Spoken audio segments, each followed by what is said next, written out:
Okay, so let's go into the mental health piece because you're right. There are sacrifices that need to be made. But what I really would like to double down on is how do you manage your mental health? Because you're taking on I don't want to call them issues, but the experiences of your clients when they're going through their own shit. And they have super high profile roles. They're always in the spotlight. And that catches on to you, especially if, there's a narrative going around that doesn't sit well with you. It doesn't sit well in your soul. Like, it has an impact on your psyche. So how do you manage your clients', I would say, psychological safety while also prioritizing your own? Right. Well, I mean, my clients know I'm always going to go to bat for them regardless. And especially the ones that have been with me long term, like, they know, like, I'm going to advocate. But in many ways, it's also putting some boundaries in place, and it's tough. But, like, one of the big boundaries that I try not to budge on unless, again, it's emergency or I'm traveling is essentially from 11 p.m. to 7 a.m. in the morning, I am sleeping.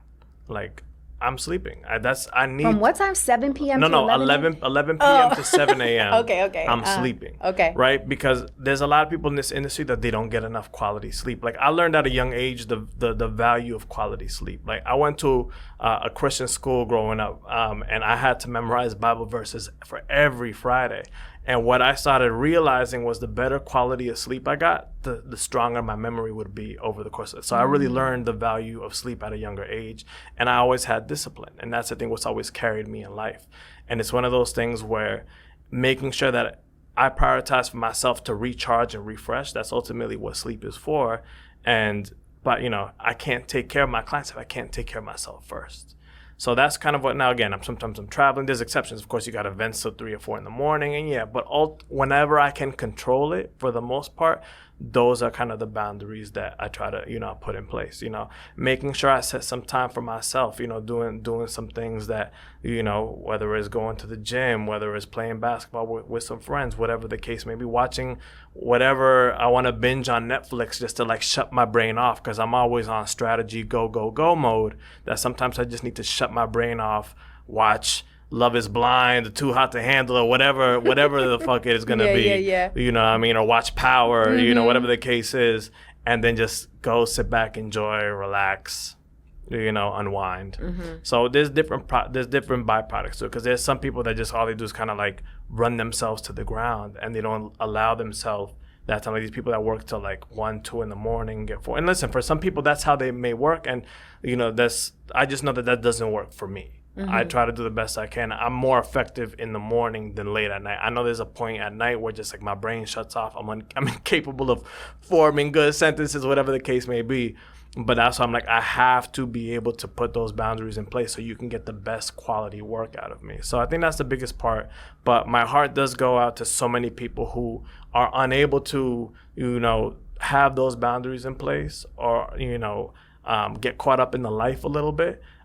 Because that's ultimately, I know that what results in a lot of people, just having and struggling with their mental health in that particular case. So, but that again, for me, number one thing is prioritizing time for sleep. Like, it sounds very cliche, but it works wonders. And I feel like that's why I still kind of keep, I'm physically and mentally sharp. Is there one thing that you do where, like, you're in the slums of it, like mentally, physically, like spiritually, you're just like, I need an escape? Is there something that you do outside of, putting on some reality TV? No, I go to the gym, I just go and work out, right? I think that's certainly one of those things. Maybe go play some Madden on PlayStation or something. That's another way to kind of just, just go out for some drinks with some friends. That's the other thing, is keeping your community in place, because that a lot of my friends, it's like, it sucks that I can't always, hang out with my friends because I'm traveling here or there. And it's just making sure that when I can, to make sure that I keep that community, because the community is your support system. And that's what kind of, continues to, infuse you and bring you back to life. So I love it. I heard a couple of things. I heard boundaries. I heard tight community that gets it, that can support you in your time of need, working out, getting sleep. And for me, the way that I do it is I hop on a flight. like by myself, Yeah. which is why I went to Costa Rica by myself. I went to Bali in January by myself because I was like, you know what? I'm bringing in the new year across the globe.